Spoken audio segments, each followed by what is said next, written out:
Wag lang po puro garlic butter shrimp ang ating lutuin. Try mo po tong bagong recipe natin sa low carb. Ang creamy shrimp po with salted egg. Ang mga ingredients po natin ay nasa food guide din po at pasok na pasok pa rin po sa atin. Sa una po, kailangan po natin ng butter. Butter po, not margarine or margarine. Sabay ganun. Then, maglagay na po tayo ng bawang. And please don't forget to like and follow po para updated tayo sa ating mga low carb meal every day. Thank you po and God bless. Then after po nito, add na po natin yung ating salted egg. Actually, yung kulay yellow lang po. May napasama lang talagang puti niyan. Nagmamadali kasi po ako eh. Pero mas okay po na yung pure na yellow lang po ng salted egg. Nag-add ako ng konting asin. Dahil hindi naman po maalat masyado yung salted egg ko po. Then yung ating shrimp.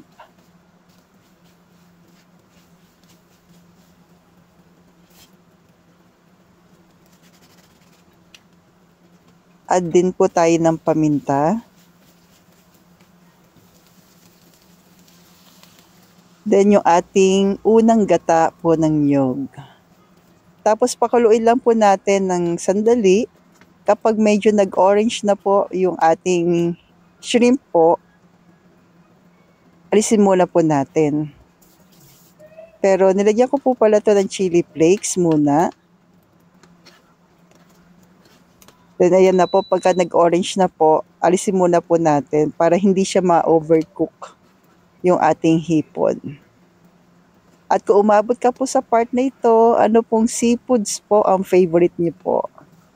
Ako kasi itong favorite ko po, yung shrimp. Alimasag din pala. Yan. So pag naalis na po natin, hayaan pa natin maluto yung ating gata ng niyog.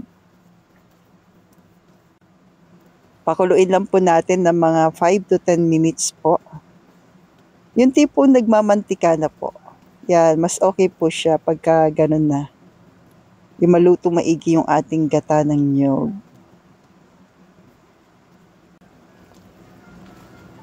Yan po yung pagkaganyan na po, na nagmamantika. Pwede na natin ibalik yung ating hipon. Mix lang po natin.